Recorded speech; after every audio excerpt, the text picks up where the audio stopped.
You don't come from a background, chemical background. You were always interested in art and architecture, Yes. as you said.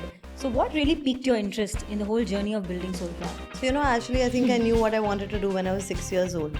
Rosemary essence is Yeah. one of the fastest selling products for you. Yes. Always pay attention to people who actually pay for your product. I had a brain hemorrhage in 2013. Yes. And yes.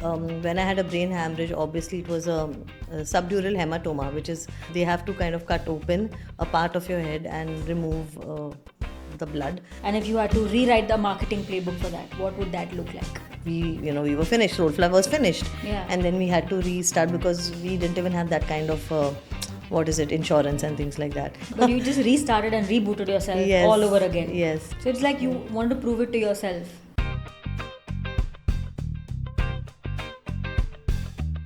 So let's talk about a little bit about marathon running. I remember in one of the conversations you were speaking that you run marathons. Yeah. And after your health scares that you had, the scare that you had with your health, brain hemorrhage that you had, you bounced back.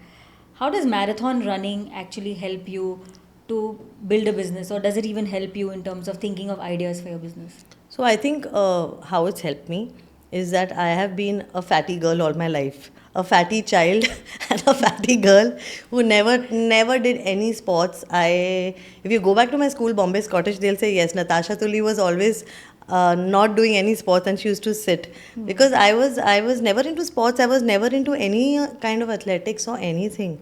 I was more like a bookworm with mota chashma, and that's what I used to keep doing.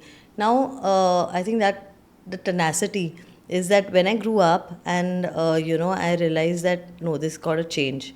I need to not only change the way I look, but I also I want to change the confidence level that I have.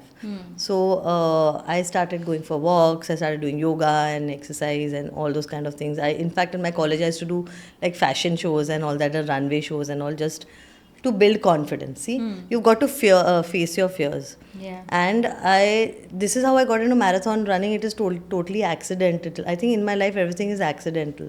I used to just keep walking, and at that time we used to have the BlackBerry, so I used to keep putting, there used to be something called update. And I used to put like 18, 15, and my friends said, "Ye kya hai?" I said, "This is the kilometers I'm doing right now." They're like, "Oh my God, why don't you run a marathon?" I said, "Ye kya hota hai? Batao." Next month there is one Mumbai marathon. You want to run? I said, "Yeah, I want to run." And that's it. They said, "Run 10." I said, "No, 10 is too less for me. It has to be 21 or nothing." Right. So I ran the first Mumbai marathon totally how I started Soulflower without Did you train knowing. for it? No, You didn't that's what train I'm for saying. it. I ran my first marathon like I started Soulflower without knowing anything about manufacturing, without knowing how a product is made, without knowing how running is done. I just started running on Carter Road, and that's it. I ran my first marathon, I qualified and things like that, and then I never looked back. I do have a lot of, I don't know how many marathons I've run. My whole house, I have like a lot of medals hanging and all. Wow. So yes, I have run a lot of marathons. Again, it was challenging myself. I think that self-image I had of myself, that I'm a fatty girl who does no sports, had to be broken. So it's like you want to prove it to yourself. That Yeah. you could do this. Yeah, That you're I don't know what is unstoppable. it with me. I really. So this is what I had to prove to myself, and I kind of did that. Yeah. And but you know what? This is where it helps, right? That is how I've actually bounced back after the brain hemorrhage. And I am very accident prone. So I have done one Mumbai marathon with a fractured arm. I have walked, and it's not easy. It's not easy because let me tell you, your balance goes totally off. You can't really walk. It's very tough. Yeah. And but when people are clapping, you feel so happy. Like, so that I've done that. Then I fractured my leg once, 5 days before the marathon. I thought I'll walk, but it was not possible because I had a cast still here. Then Mumbai marathon also, after my brain hemorrhage, I just started training slowly. It's so amazing because I think the self-belief and the conviction Yeah. that you can do it and you can bounce So I'm in a back, book right? called Unstoppables. Yes. And I'm chapter 10 because I send my information last. But it's called It's All in the Mind. And this is what I keep telling people, it's all in your mind. When people say that, hey, we have a great idea, but we don't have money, or, we want to start a business, but we don't have a business background. Hey, I didn't have any business background, and nobody in my family has ever helped me, okay? Yeah. And everything, I didn't even get any money from my family. Everything, I'm a self-made person. So curious to know on that because you self-made and running the marathon. So one question that comes to my mind is, being a woman founder, Yeah. did you find it difficult to really succeed? Actually, Especially yes. while raising money, while the challenges that you went through in your business.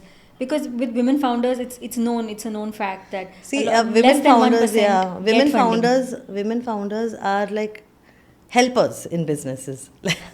Like, I mean, I have a co-founder who's a man, Amit, and whenever we've gone together for so many events, a lot of people used to ask me, "So you help him? So you help him?" So then he used to say, "Hey, I help her." Because she's the person who's come up with the word Soulflower. She's the person who's Yeah. made all the products. But I still think it's a partnership. But yes, there is that stigma in people's mind when they still think that the woman is helping the man. I'm not sure Right. right now because people know who I am and what I've done.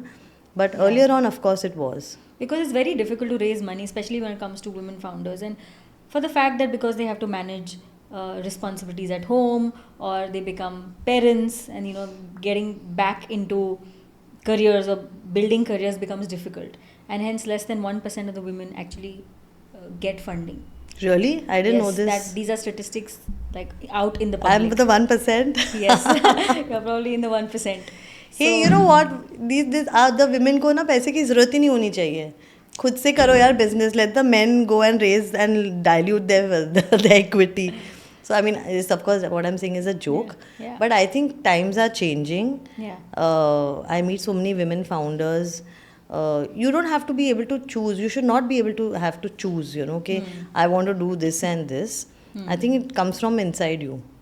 Right. Great. Amazing. I know I'm not a human parent, but I am a parent to more than 30 cats and 14, 15 dogs. Yeah. And I can say very well that it's a big task for me also to manage. In my house, I have got 1 dog and 11 cats. Wow. वो भी manage करना बहुत मुश्किल होता है मुझे. I know you're a pet lover, so I know about that. Okay, tell me one thing. What's the something about the beauty industry, the personal care space? If you had to completely disagree with something in the beauty care or the personal care space, and if you had to rewrite the marketing playbook for that, what would that look like? I think overselling products to customers, selling them what they don't need. There are so many things you don't need, man. Why are we selling it to people? I don't know. I sometimes don't like that. Is it overconsumption or what is it? But You I mean mean, like hard selling or no, hard selling your product? if I can solve your issue with like one product, why would I want to sell you 3?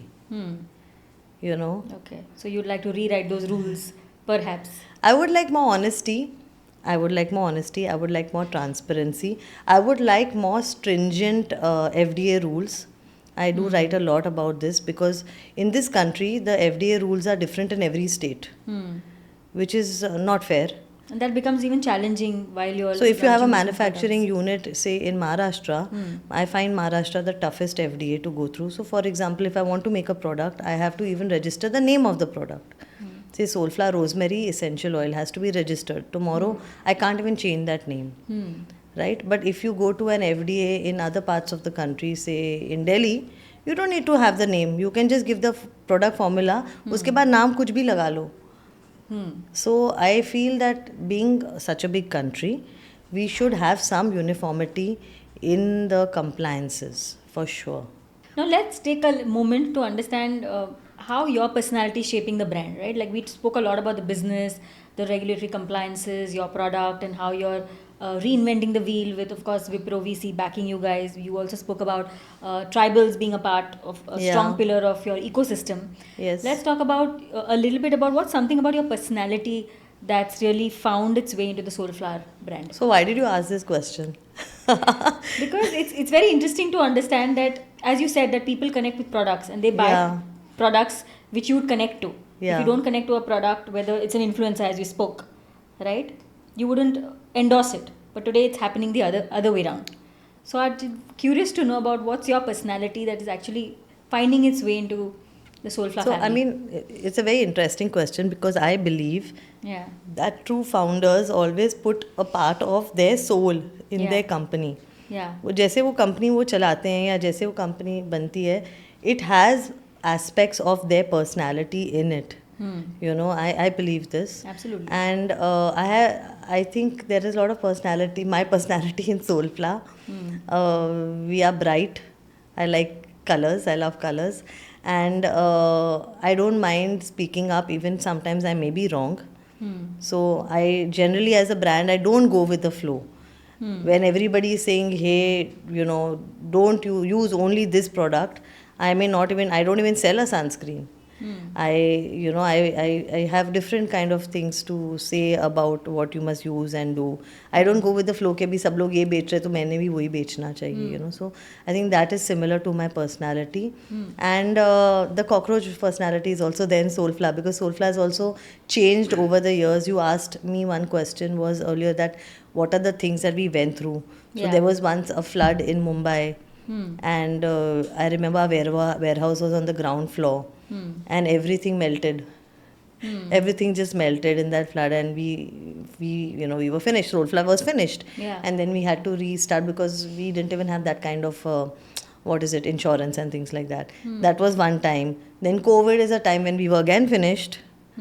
So there have been so many times when we were finished. But you just restarted and rebooted yourself Yes. all over again. Yes, yes. So I think that hustle mentality, or the go-getter attitude, and always being optimistic.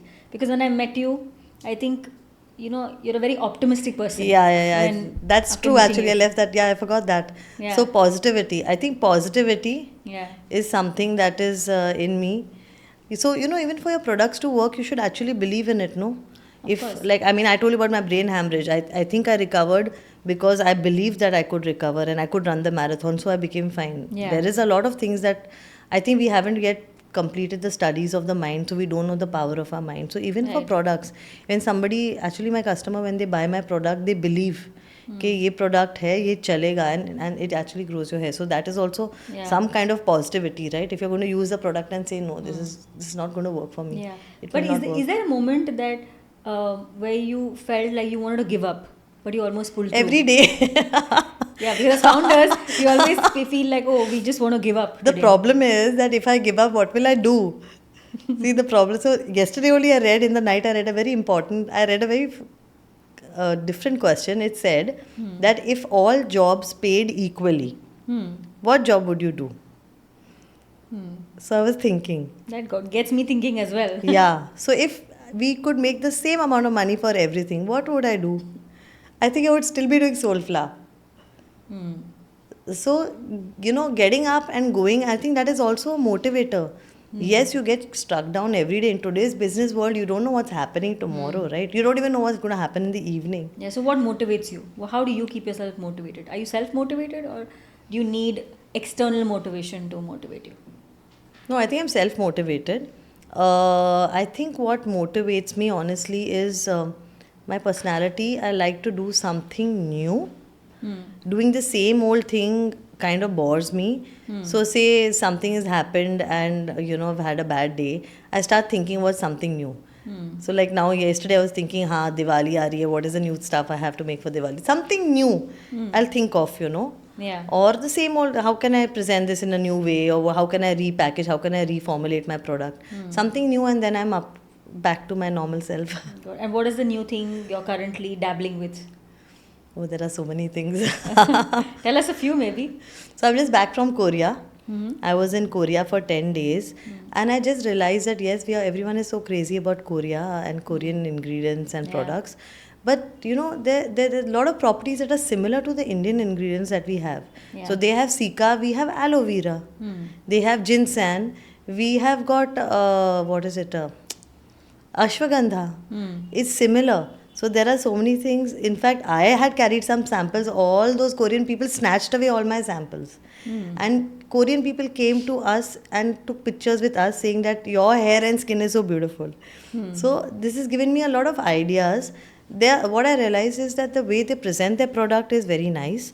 I also realized that Korean products are very, very economical. This is what I want to work on. I feel Indian products, on the other hand, are very expensive. Because I bought 2 suitcases full of Korean products to give to everyone. Yeah. And you don't have to think twice to pick it up. If we could have products that are good quality, high quality, good packaging, but reasonable, Maybe it's got something to do with the taxes, I don't know. But if that could be formulated, that would be a really big thing. Right. So that's my next big thing. Okay, so working on products from other countries like Korea, as you said, could be one. No, working on the whole strategy, I think. See, Okay. ingredients is again, they can change. Yeah. The whole idea is, can you make affordable products Right. for people? They don't have to sell a kidney to get your products. Yeah. Got it. Tell me, how do you really unwind after a stressful day at work? I work out. You work out. Okay. I work out at 11 in the night, guys. Oh wow. Yeah. And what's like a typical routine, like a day in life of building Soulflower? How does your routine look like? What's a typical day for you? I get up in the morning and the first thing I do is check my website to see how much sale I made. Okay. Okay. Like any other founder. Because I'm personally responsible for my website. Yeah. So that is what I do. And then check Instagram Okay. and send messages to everybody in the office. To delegate work. Yes. I think that's how everyone's day is. And kind of make a plan that this is what I want to achieve today. Because I think every founder has got 500 things on his plate and you can't finish 500 things. So what Yeah. are the 10 things I want to finish today is something that I put down.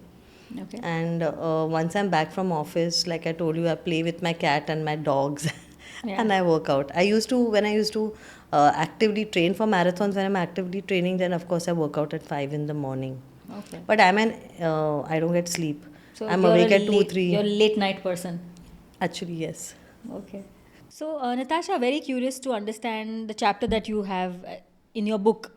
Tell us a little bit about what that entails and what can readers really take out from that book. What are the learnings that readers can really take out after they read your chapter? So I'm chapter 10 in a book called Unstoppables. It's about 10 people who defied all odds. That's what the book says. And achieved something that, a normal person wouldn't. And they all overcome their disabilities, That's what they did. So I think my chapter, like, it is about my brain hemorrhage and how I was told I would have to take bed rest for like 2 years. And I actually ran the Mumbai Marathon 21 kilometers in 4 months. And what was happening in my head and how did I actually achieve it? I have also been featured in Economic Times and a lot of newspapers also actually for the same thing. And I think the whole thing is to motivate other people to believe more in themselves. I'm not saying doctors pe mat believe karo, yes. See, doctors are going to tell you, a case that, okay, this is what average people do.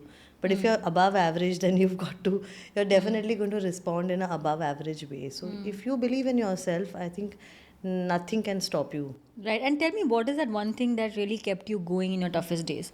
I know, because these kind of health scares, sometimes it just happens unexpected. Yeah. You don't expect it, but you still have to face it. So what really kept you going in your toughest days? Yeah, and regarding my brain hemorrhage, so actually what happened is I was studying at ISB at that time. And I didn't even realize, because I had just knocked my head. I didn't even realize I have a brain hemorrhage. And I just thought it's stress, every day we have headaches. In Mumbai, so everybody has headache, kaam ka stress ho gaya, whatever. I didn't realize it was a brain hemorrhage. And slowly, one part of my body started getting paralyzed. So I have gone through this whole thing for 1 whole month. Oh, my Slowly, and because I was hit on the left side, my right hand stopped working. I could not wear my shoes. I could not put on my clothes, and I would have a splitting migraine. And I remember at ISB, I still remember during the lunch in the canteen, I'm not able to pick up the spoon, so my friend was picking it up for me. And I still didn't realize that it's a brain hemorrhage. And the last straw was when I could not get up and go for my class. Because I'm a very diligent student, I could not get up and go for my class. So my driver, he called up and he said, Didi, class mein nahi gaye. People got worried. Everybody, my family said something's wrong if she's not done that. And my family doctor came over and I opened the door and he's like, something's wrong with you. You need to go for an MRI immediately. So, I mean, what I mean to say is that was the whole 1 month that I suffered. Of course, and I have also realized that the brain is the part that you should never injure. That's the worst injury to have because you can't think. And at that moment I realized that our brain is the strongest part of our body. Because if you don't know what you're doing, none of your hands, feet, legs, nothing matters. Yeah. So what kept you going? Was it the belief in yourself or something else or external I support think it was that that you got? positivity. So I remember when I was at Leelavati Hospital, my family said, don't tell anyone. It's a young girl. You don't want to tell anyone you've got a brain hemorrhage. Just be quiet. I said, what nonsense. I want to tell all my friends. I called up everyone. Finally, they put a board outside my room, not more than 50 visitors a day. I was having a ball. I remember the trustee of Leelavati came, on his rounds. He said, are you happy? I said, no, they're not allowing me cappuccino. I don't want to have dal chawal. So he said, you can have Italian. I said, really? So, you have to live life if you Yeah. want to get better in anything. I also forgot to tell you one more thing. I'm still a student. I Oh, don't you're know whether I still told learning. you. No. I am in my second year LLB now. Oh, wow. Okay. I wasn't aware of that. Yeah, 2 years ago, I decided that I think I need to do law. I always felt law is important, and also when we signed the deal with Wipro, I remember reading that whole contract for more than 10 times, but I still didn't know what I read. And when you're giving away your equity, you're giving away a part of your soul, right? Something that you've built, and you don't even know what it means. So this is a time when I felt that law is important. I need to understand what is happening in it. And after COVID, it was in my head, "Ki let me do." So I gave my CET exam. I have got into a proper college, a proper 24-hour college that I go to, and I'm in my second year. In my first year, I stood fourth. Wow. And what Yeah. got you interested in law in the first place? To know more specifically so that I can run Soulflower better and keep what is yours to yourself. Like I said, it's basically when I signed so many contracts and things like that, I realized that we don't understand anything what it means. We know how to run a business, but do you understand the law part of it? You don't. And a lot of people tell me, "Arey yaar, you could just hire a lawyer." Yes, I can afford to hire a lawyer. But me studying, being a student, going back to college, and actually understanding the law is different. Yeah, it's a different, That's amazing. feeling. Yeah, That's my amazing. results are coming out next week. Good luck with that. Thank you. Now I know you've undergone so many challenges professionally, personally, all of that. So what did you think you unlearned or you would have to unlearn to get to where you are today? Did you feel ever that you had to unlearn something to get to Yes, be where you are at? you are not always right. That's what you have to learn. You Okay. can be wrong. And I think in that way, and I think about this a lot, I think it's very important. If you have a co-founder, it's very nice. It's very good because sometimes if you're the only person, I know I would not be able to run Soulflower on my own because we are always having a powwow. So you how are know. the roles and responsibilities divided between your co-founder and He says you're yourself? wrong. I say you're wrong. No, I'm joking. But what I'll tell you about the roles. But I think most important thing, like I said, you should have someone in your life, whether it's a co-founder or it's a family member, to say, "Hey, Priyanka, you're doing this wrong." कोई होना चाहिए.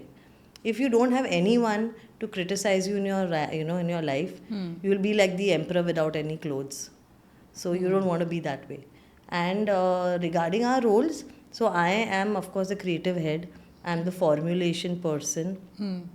Now lately since COVID, I've become the marketing person also because they say you understand customer very well and you speak from your heart, so customers like to talk to you. But so that is my roles. And Amit is from the finance background, so he he manages all the finances and he also manages the B2B relationship. So Soulflower is a not so much of a D2C company. Actually, we do sell directly to customers, but mostly we sell to likes of Nykaa, Flipkart, Amazon, Blinkit, B2B, Zepto. B2B2C Yeah, so they sort of buy thing. our products and they sell it further. So that's handled by Amit. Awesome. Tell me what's next? What's the 24 months looking like at Soulflower? What are you building currently? What are you most excited about right now? So I'm redoing my website. That's something that is exciting me. So I want to come up with Soulflower. I don't know what 10.0, whatever it is. Something very simple, even more simple, because I realized that people are so busy and there are so many things, right? How can I make their life so easy for them that if they have a problem with their skin and hair, they come to Soulflower and I solve it in 2 minutes and they're out. This is what my whole concept is, and I'm working on my website for that. Okay. I think what is the other thing that I look forward to?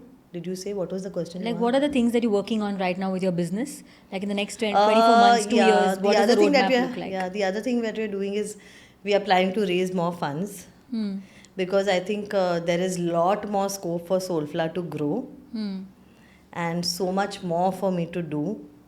Right. And of course, like all entrepreneurs, I also get new ideas every day. Yeah. But yes, so getting into our second round of funding is something that You're building on. we are building on. Right. Amazing. And are you looking at any new product or new product extensions as a part of the Soulflower family? Yes, so the way we work on our products is we solve concerns. So hair fall is one concern that we have solved successfully. So we have a range of products. Then dandruff was the next thing, because dandruff is the leading cause of hair fall in the country actually. And by the way, India is the fastest balding country in the world. Yeah. Yeah. So dandruff is the second concern that we've solved. Now frizziness and rough hair, volume, all that is a third thing that we are working on. So this is how we go. Even with skin, like I said, I anticipate a lot of skin barrier issues are going to be coming up. So I am working on certain products that will naturally heal you. Right. You know. So curious to know, tell me something that Soulflower has never done before, but you're very curious to, or you're secretly dreaming of making that happen. Oh, there are so many things. Yeah. Like I always want to do products for dogs and cats. Okay. Interesting. Yeah, I always want to do it. My dogs and cats use my products, but I wanted to do it for everybody's dogs and cats. So that is Okay. something I really want to do, and I know how to do it. I can do it any day. So are you planning to launch Anyone a who range? wants to fund me for the doggy catty, products, please come. Please go to Natasha. Please come to me. Amazing. And what is exciting you about the beauty industry right now? Are you seeing any new trends coming out in the beauty and the personal care space? Any new trends that you've seen that is going to fast catch up with India being, such a lucrative market for I personal think care one thing, products? what I'm actually enjoying it, is people want to improve themselves. So earlier on, it used to be, acha, theek hai, ye mera aisa hi hai, it'll be that way. But actually, now if you look at products, you have specific products for specific issues. So if you've got dark elbows, you have a product. If you've got rough knees, you've got a product. If you've got that strawberry skin, you have products. So which is exciting for me, not because there are so many products, but because people are actually looking for solutions. And I am so happy that people are actually interested now to take care of their skin and hair. Yeah. And their whole body in general, not just skin and hair. You see, Yeah. people are eating healthier, they're reading their labels, they are more conscious, they're going to the gym. I just love that. Yeah. I And like have you identified those new problems?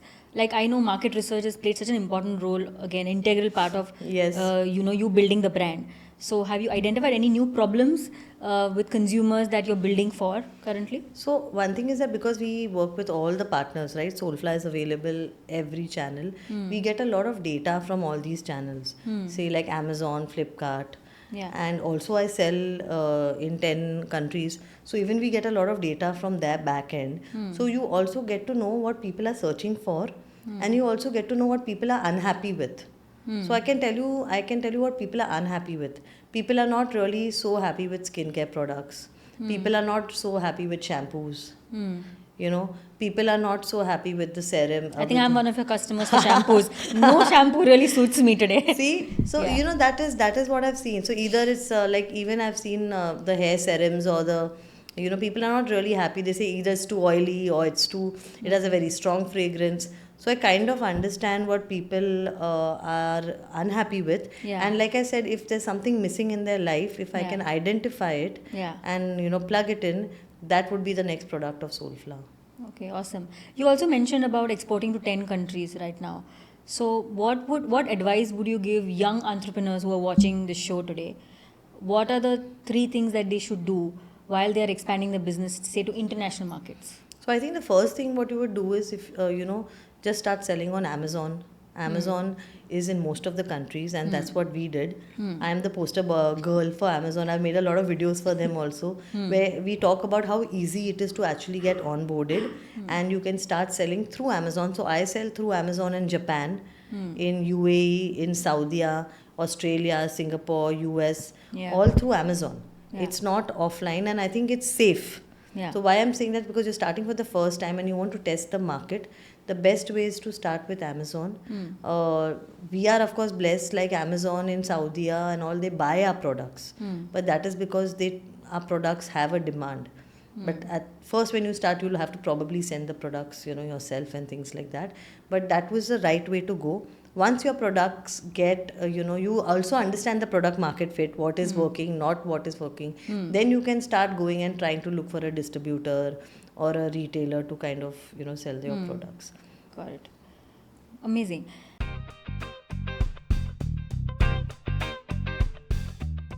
Now we're going to do a quick rapid fire round. I thought maybe we'll have a very interesting, The scariest. interesting segment for our audience. So tell me one Soulflower product that you can't live without. My soap. Okay. My face soap is the Face papaya cucumber soap. Okay. What's your go-to essential oil blend these days? Rosemary essential oil. All the time. Your favorite, I guess. I use it every day. The best compliment you've ever received as a founder? Oh, this is yet to come. Yet to come. Don't tell me you've not had any so far. I have, but the compliment that I'm awaiting is when I get complimented by, someone that I've actually built a sustainable company that is looking after not just so many people and customers. So that's what I'm still waiting for. One trend in skincare that makes your eyes roll. I would say, I don't know how many people will kill me for this, but overusing sunscreen. I feel that is it. We are in Mumbai or even in India, it's so hot, it's so humid, and you're slathering so much on. I'm not sure that's the right thing to do. Okay. What's the first thing you do when you wake up? Skin and hair wise, Yeah. generally, I just wash my face, I think. Just with water. Yes? Just with water. No products. No. Okay. And who's that one mentor that you really look up to? Oh, that's a very tough one. There are quite a few that have shaped actually the whole history of Soulflower. But I think a few I would like to mention Jeff Bezos. I have met him. Okay. Yes, and that's how we started internationally. Because when we met him for the first time when he came to Delhi, and I remember we spoke to him briefly and he said, okay, what can I do for you? Oh. So I said, I want the world. Wow. Because I want you to sell Soulflower products everywhere. Wow, amazing. So yeah, so that is someone. Then I think closer home, there are a lot of people who are motivators, Sanjeev Mehta, who was the CEO of HUL, he motivates me. There are so many people who motivate me. Okay. Ratan Tata is one of course, all my time. biggest motivators for the animal love that he had. Yeah. Amazing. One leadership lesson that you really swear by. Oh God. I think I like to give people the freedom to fail. I mean, the chance to fail at least, and to try something new. That is one thing. And I think the other leadership thing that I would like to say is that I kind of tell people, I read people's resumes upside down. I don't know how relevant this is to this your question. Wow. But I always read their resumes upside down and I see what they're doing in their hobby. So we also run an internship program for the last 10 years. And we have a lot of students from IIT and IIM who come. And I always start reading upside down. So if it said that you may be an aeronautical engineer or whatever, but if your hobby is graphic designing or if your hobby is you've done something in marketing, then I kind of catch that spark. Because I personally believe that God has given me a chance to turn my hobby into my business. I don't work at Soulflower. I do what I love at Soulflower. Yeah. I love playing with cats and dogs. That's what I do in my office. I have a cat and dog in my cabin. I've got so many. I keep playing with them. I love creating. I used to keep painting and sketching and doing all those things. That's what I do even now. You will always catch me sketching something. So if I had that chance, can I give that chance to other people? Wow. And you will be surprised. I have a success story also. So there was this intern I had from IIT Madras, and he interned as a graphic designer, and now he's the head of design of Swiggy. Oh wow. Sapta Amazing. Rishi is his name. Yes. Amazing. Yeah. So inspiring. So thank you, Natasha. I think it's been such an interesting conversation, knowing about your journey and how you run your business so successfully. So thank you for being on the show. So that was Natasha Tuli, the founder of Soulflower. Truly inspirational and phenomenal the way she's built her brand. I think there's so many learnings from this episode. So if you've liked this sort of content, we will be coming up with new content every week. Till then, keep building, stay inspired, and stay curious.